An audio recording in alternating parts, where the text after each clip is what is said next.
So hopefully you like my presentation because I'm going to be here for another 30 minutes. But thank you very much.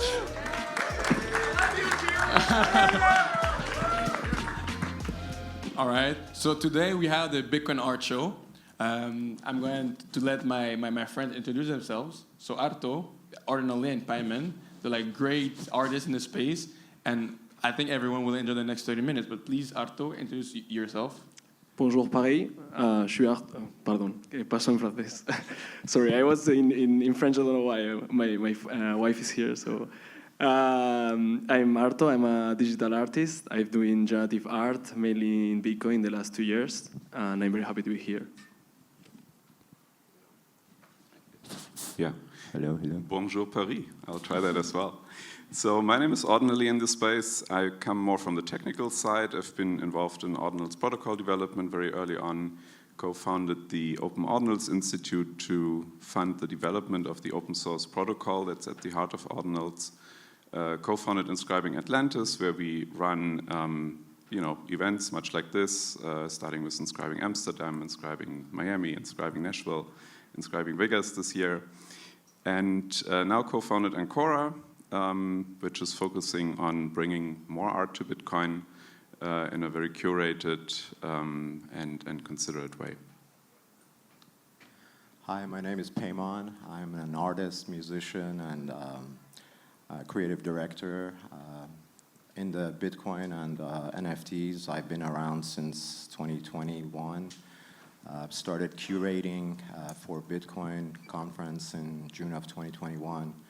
And advising Time and onboarded Time magazine, and more recently helped with Forbes as an advisor. I just co-founded the Ordinals Foundation with my friend Henry Lordy, the CEO of Oniforce, and just a huge fan of these two guys here, and of course Jiurn.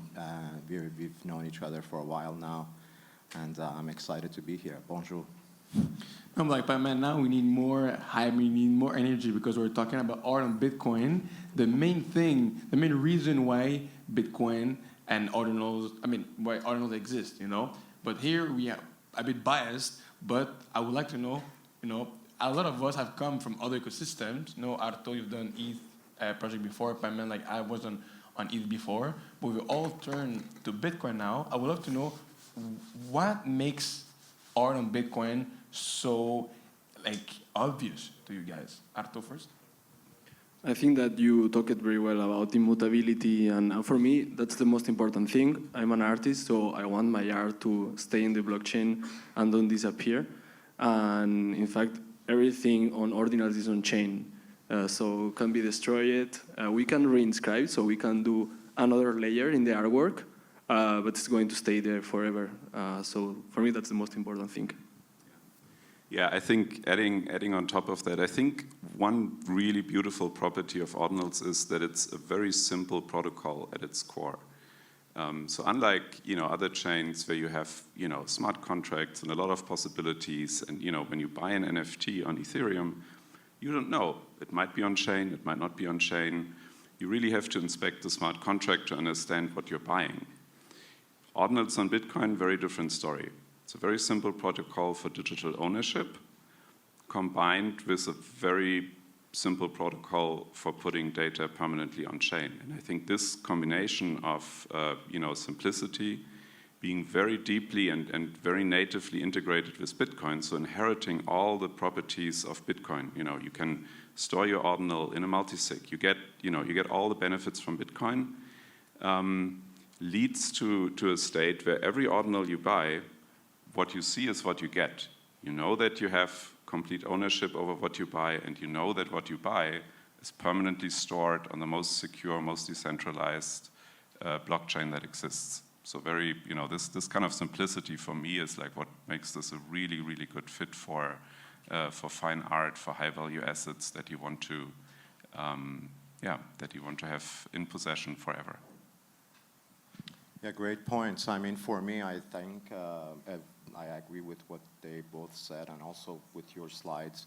I think the permissionless creativity and also the legacy that you can build on Ordinals and Bitcoin is forever, and that's what I'm excited about. I want to have my art and also the art that I collect be here for generations to come, even after my train stop is here. So I think that the permanence of it and the covenants of having your art on the blockchain and not on a server, depending on an IPFS server and literally on the mother chain. It's the most important thing for me, and I want to encourage people to explore that, especially if you're an artist. I mean, obviously, we're also convinced, that art on Bitcoin is the best canvas. It's just to put the art on Bitcoin is like the ultimate form of inscribing and putting your work. But right now, as we know, art on Bitcoin doesn't make the consensus at all. Most people, even right now, they don't even see the vision of art on Bitcoin. They care more about meme coins and other stuff. We all have this problem right now when collectors on some parts are not even collectors anymore. They become flippers, or they don't care about the market. And even though like speculators are an essential part of our ecosystem, they've taken such a big part of the pie that it become unhealthy. So do you think us as artists, as prominent figures of the Ordinal ecosystem, what should we do, or what can be done to improve the narrative of art on Bitcoin?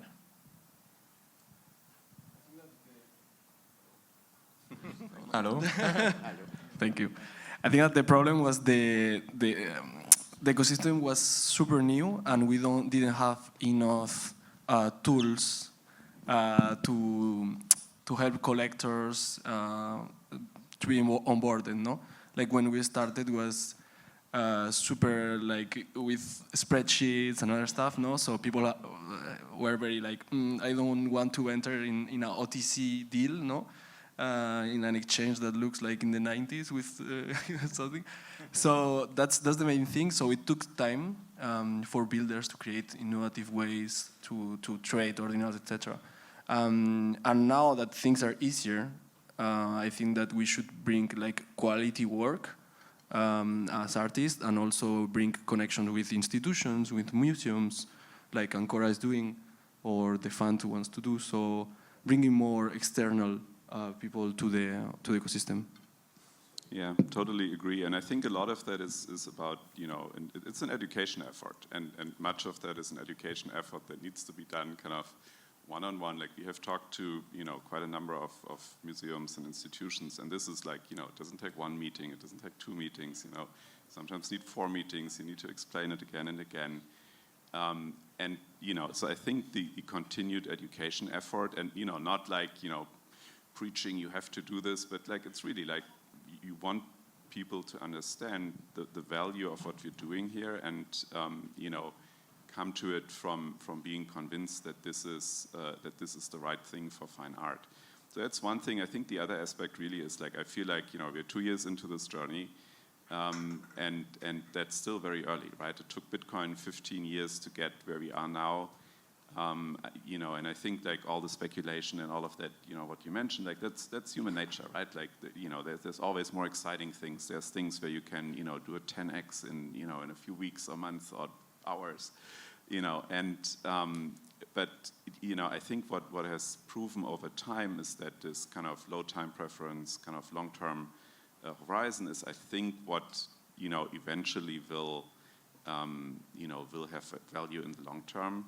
And much like Bitcoin took its time to get to where it is today, I think art on Bitcoin is also something that, it's not, a 6-month story. It's for me, it's more like a multi-decade, multi-generation story. And it will take a few years to get to a point of adoption and, a point of understanding by all the entities involved in fine art to realize its potential. I mean, all the points that were made, yeah. But I think the continued education part really stands out for me. I try to onboard and educate and talk to as many people as possible, like in this last the few days, I've talked to gallerists from Dubai, art curators from Europe, and collectors that were already onboarded to NFTs, and just educating them and having a conversation about the potential. And as you said, I've been around technology for 4 decades, so things takes time. And this is a very early stage of Bitcoin and art on Bitcoin, I mean. And I think that the circle is very small, and we need to expand it by continuing to onboard and bring in more diversity and have more inclusion. And that's the way I try to do my part, is by curating artists and talking to fellow collectors about why it's important to have this ecosystem grow. And I feel like we're on our way. I think it's happening. I see it every day. And it's not going to happen overnight, but we are here for the long run. I mean, we will admit that we've come a long way. As you said, at first, the first few weeks, remember the spreadsheets? We came from like trustless, which is like part of like Bitcoin ethos, to very trust the other person, to now build slowly an infrastructure, to now we can, Magic Eden's marketplace, and we've come to a pretty good infrastructure. And I think we can all agree that digital art is the future for the industry, and the blockchain is the best way to really trade them. Like Amazon and like all of these that we buy, there's no real value behind them, as there's no real scarcity, as they control everything. Is no transparency, and the collectors and the artists and the passionate people will understand that among all the blockchains, the most pristine one is Bitcoin. Ultimately, no one's goal will be to have its art stored on Solana. The end goal is Bitcoin. There's no better place to store your art, That's why I think a lot of us agree that high-end art belong on Bitcoin. But would you say that maybe there's art until the next halving, we can only have 2 terabytes of data if we max out every block, and that's not close to have all the art that can be made. So logically, some art will have to be stored on other chain. Do you think that art on Bitcoin should be the high-end art, and then you're Ethereum? Do you have an opinion about that? Mitigate it? How do you guys think? Harto? I don't think that we can inscribe any type of art on Bitcoin because of the limited amount of data, as you said. I mean, the maximum inscription size is 4 megabytes. So, for example, if you have a video or something, it's very complicated and very expensive. So for me, the most interesting part is the recursive endpoints and the fact that we can use things that are already inscribed in the blockchain to create art.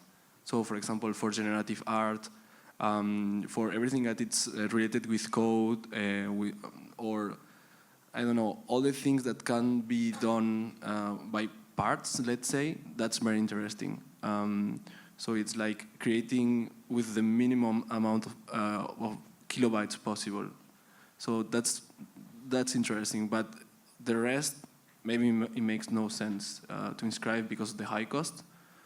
So probably artists needs to rethink how they create, and maybe have something in Ethereum and other grails, let's say, in Bitcoin, and I don't know, change a little bit their way to work, using a sort of multi-chain way of working. You suggest artists to be cross-chain. You want to leave Bitcoin? Is that what you're saying?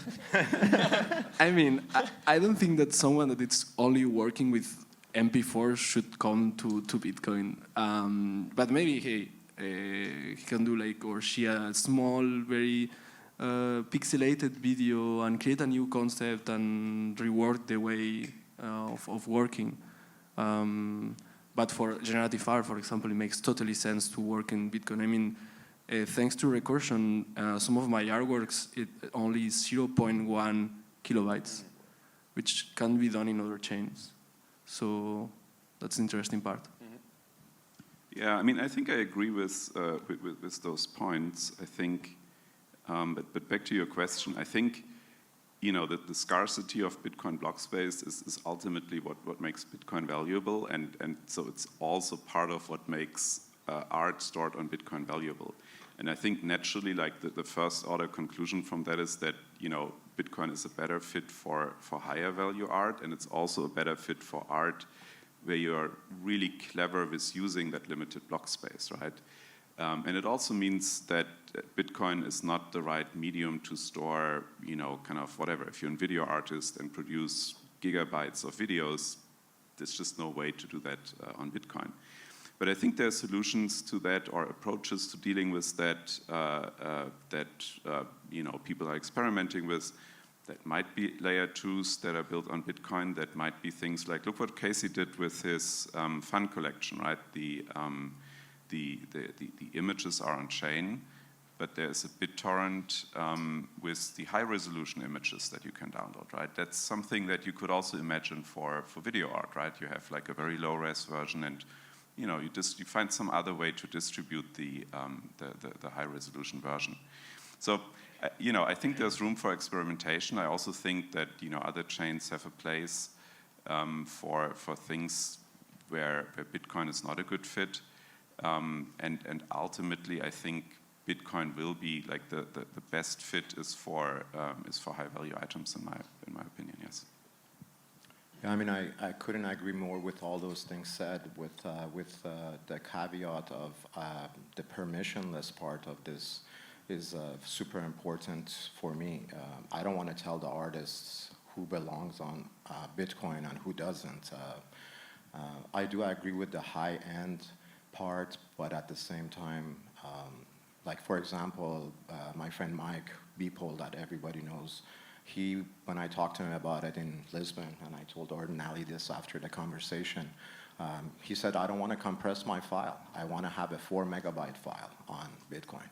So I don't want to have to be the person who gatekeeps. This movement is about permissionless. If you want to put your art 4 megabyte on, and like Harto said, it's going to be expensive. If you want to do it, right?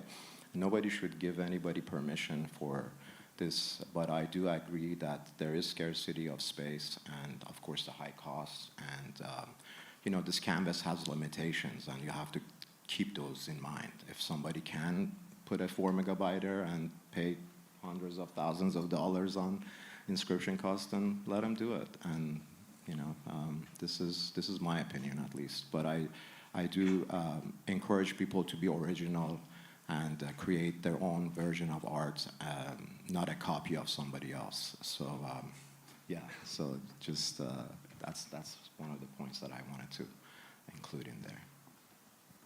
I mean, am I going?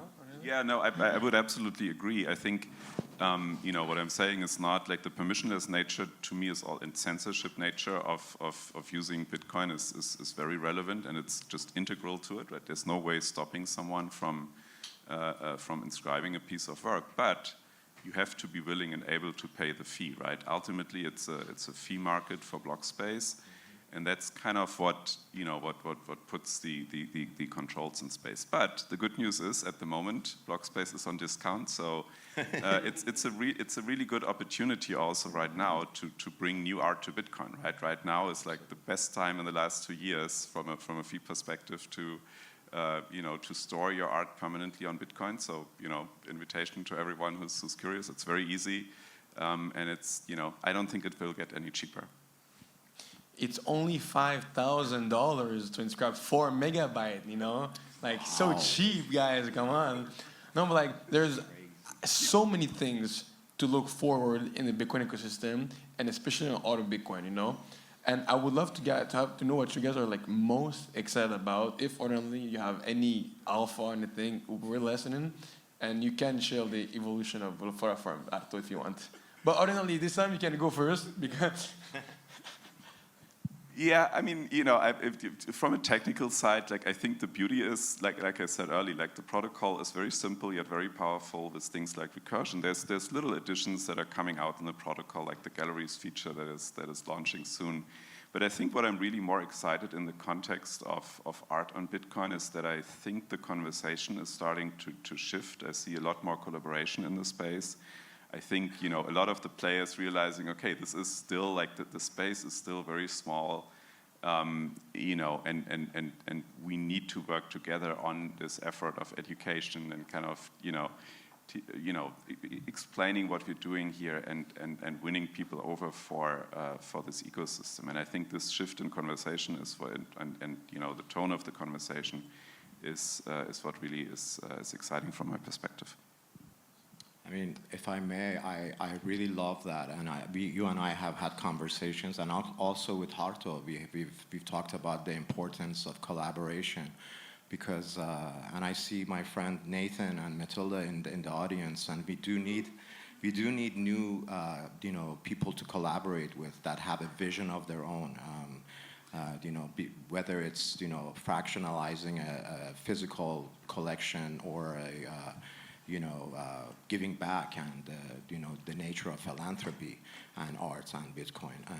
And I feel like there's only when you do have two people collaborating, or three, only those two people can create something special. No other two people or that one person can do it alone.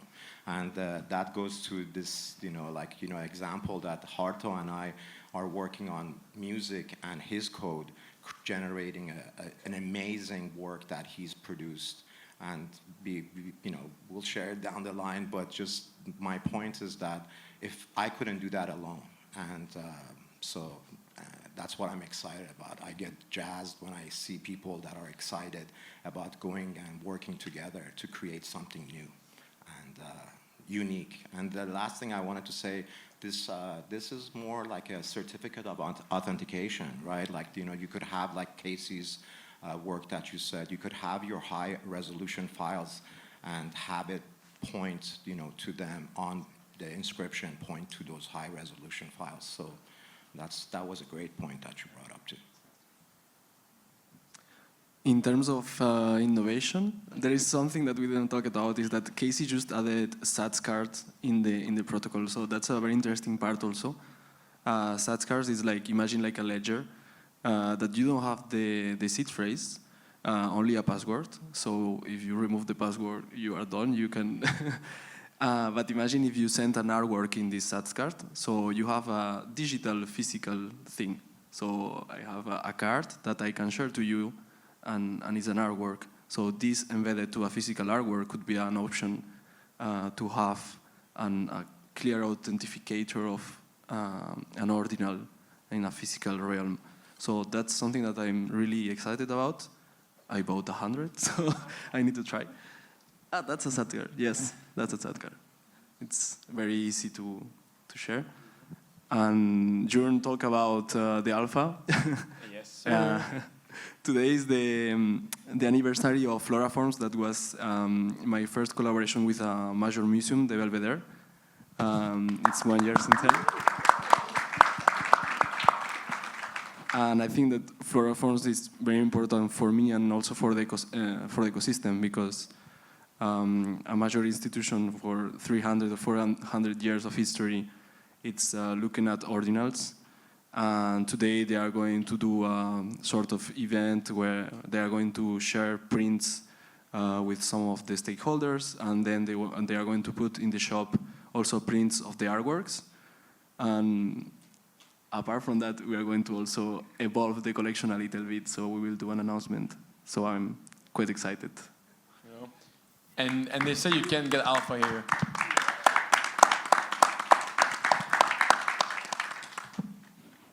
All right, well, thank you very much, guys. Thank you. This is it for now.